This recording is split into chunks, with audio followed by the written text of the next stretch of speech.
नमस्कार दोस्तों, आज की सबसे इम्पोर्टेंट अपडेट की बात की जाए तो भारत ने जिस नए बम को बनाकर तैयार किया, ये दुनिया का सबसे ताकतवर नॉन न्यूक्लियर बम है। इसकी ताकत को आप ऐसे समझ सकते हैं कि भारत के पास जो ब्रह्मोस मिसाइल है उसमें लगे हुए वॉर हेड की ताकत टीएनटी से करीब 1.5 गुना ज्यादा है, लेकिन इस नए बम की ताकत टीएनटी से 2 गुना ज्यादा बताई जा रही है। और ये बात जानकर आप हैरान हो जाएंगे कि इसे भारत ने पूर्ण स्वदेशी रूप से देश के अंदर ही तैयार किया। इसको बनाने वाली कंपनी है भारत की सोलर इंडस्ट्रीज की एक्सप्लोसिव इंडिया लिमिटेड, एक सब्सिडी कंपनी है। इसने सक्सेसफुली इस नए बम को बनाकर तैयार किया।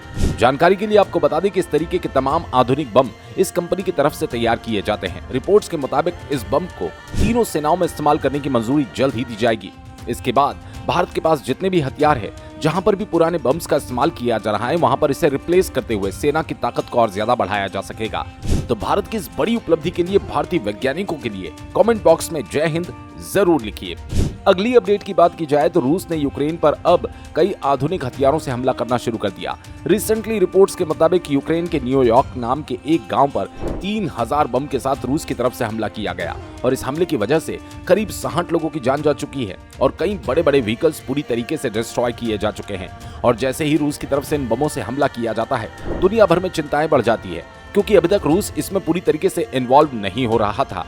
रिपोर्ट्स के मुताबिक इन ताकतवर बमों का इस्तेमाल इससे पहले लिप्सी में देखा गया था, जो कि एक बहुत खतरनाक युद्ध था, जहां पर रूस ने बहुत ही सिंपल काम किया। अपने फाइटर जेट से इन बमों को ला करके सिर्फ यूक्रेन के ऊपर छोड़ दिया और इतनी बड़ी तबाही देखने को मिली। और अब इसी चीज को काउंटर करने के लिए यूक्रेन ने भी अपनी सेना को और ज्यादा ताकतवर करने का फैसला किया और कहा गया कि उन्होंने अमेरिका से F-16 लड़ाकू विमानों की डिमांड कर दी। इसके अलावा भारी मात्रा में ATACMS जल्द ही अमेरिका की तरफ से यूक्रेन को सप्लाई किए जाएंगे। और जो सिचुएशंस प्रेजेंट टाइम में चल रही है, इससे नहीं लगता कि आगे चल के ये युद्ध कभी रुकने वाला है।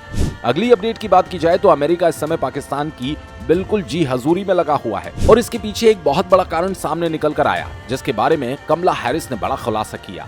दरअसल इस समय अमेरिका का प्रशासन पाकिस्तान के साथ अपने संबंध मजबूत करने में लगा हुआ है।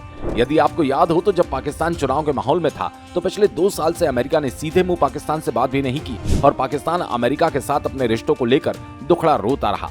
और इसी बीच पुरानी गवर्नमेंट पावर से चली गई और अब एक बार फिर अमेरिका पाकिस्तान के साथ पूरी तरह से खड़ा हुआ है। पाकिस्तान को मदद देने की कोशिश की जा रही है और पूरी रिस्पेक्ट भी पाकिस्तान को दी जा रही है।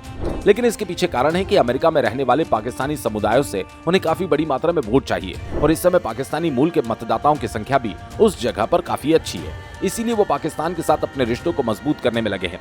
बीते शुक्रवार को अमेरिकी विदेश विभाग के प्रधान उप सहायक सचिव पाकिस्तान के राजदूत मसूद खान से इस्लामाबाद के अंदर मुलाकात करेंगे। वॉशिंगटन और तमाम हिस्सों में किस तरीके से दोनों ही देश एक साथ रह सकते हैं और इसको लेकर बातचीत की जाती है। अब ये कहना गलत नहीं होगा कि इस समय पाकिस्तानी वोटर्स को अट्रैक्ट करने के लिए अमेरिका पाकिस्तान को कुछ छोटे हथियार एक्सपोर्ट भी कर दे।